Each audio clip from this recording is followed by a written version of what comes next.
Hello दोस्तों, welcome back to this channel. आज हम यूएफसी और एमएमए कम्युनिटी की 3 बड़ी चीज़ों के बारे में बात करने वाले हैं, जिसमें से सबसे पहले होने वाली है टोनी फर्गुसन ने 6 साल बाद फाइनली अपनी लूजिंग स्ट्रीक एंड कर दिया और अब वो जीत चुके हैं। सेकंड चीज जिसके बारे में हम बात करेंगे वो है इलिया और कॉनर फाइनली एक दूसरे से मिले और इन दोनों की इंटरेक्शन किस तरह रही मैं तुम्हें बताने वाला हूँ। और लास्ट में हम बात करेंगे जेडीएम और इस्लाम की वेल्टरवेट टाइटल फाइट के बारे में। टोनी फर्गुसन और सॉल पापी का डिजॉन में अभी एक बॉक्सिंग मैच हुआ। जिसको नहीं पता कि सॉल पापी कौन है, ये एक इन्फ्लुएंसर बॉक्सर है जैसे कि जेक पॉल और केएसआई। जैसे कि तुम्हें पता है कि जेक पॉल काफी ओल्ड रिटायर्ड एमएमए फाइटर्स को चुनता है अपने अपोनेंट्स के लिए ताकि वो उन्हें इजीली नॉकआउट कर सके।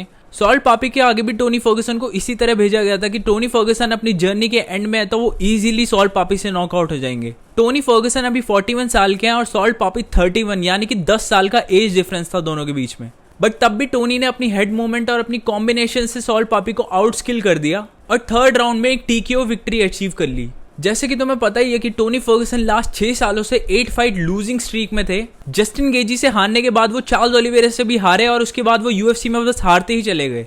तो टोनी और उनके फैंस के लिए 6 साल बाद की ये छोटी सी विक्ट्री भी काफी बड़ी है और वो इसके बाद काफी ज्यादा खुश थे। जीतने के बाद टोनी रोते हुए भी दिखाई दिए क्योंकि वो काफी ज्यादा इमोशनल हो गए थे। इमेजिन करो यार, वो बंदा 6 साल से लगातार हार रहा था, उसने जीत का एक टेस्ट भी नहीं चखा था और 41 की एज में एक 31 साल के अपकमिंग बॉक्सर को हराना काफी बड़ी बात है। काफी सारे टोनी फर्गुसन फैंस ने ये इवेंट बस उन्हीं के लिए देखा और ये फाइनली उनके लिए वर्थ इट था। अब चलो बात करते हैं इलिया और कॉनर की। रिसेंटली इलिया टोपुरिया ने एक स्पेनिश मीडिया आउटलेट को अपना एक इंटरव्यू दिया जिसमें उन्होंने रिवील किया कि एक यूएफसी के इवेंट में उनका सामना हुआ कॉनर मैकग्रेगर और उनकी फैमिली से। इलिया ने कॉनर मैकग्रेगर की फैमिली को तो एक्नॉलेज करा बट कॉनर मैकग्रेगर से वो इंस्टेंटली दूर चले गए। सभी एमएमए फैंस को लग रहा था कि इन दोनों फाइटर्स के बीच में इतना ज्यादा बैड ब्लड है कि अगर ये दोनों आमने सामने आते हैं तो इंस्टेंटली लड़ने लग जाएंगे। बट इलिया ने अपना एक्सपीरियंस शेयर करते हुए बताया कि वो जैसी कॉनर के आसपास है उन्होंने कॉनर के अराउंड एक डार्क एनर्जी रिवॉल्व करती हुई महसूस करी।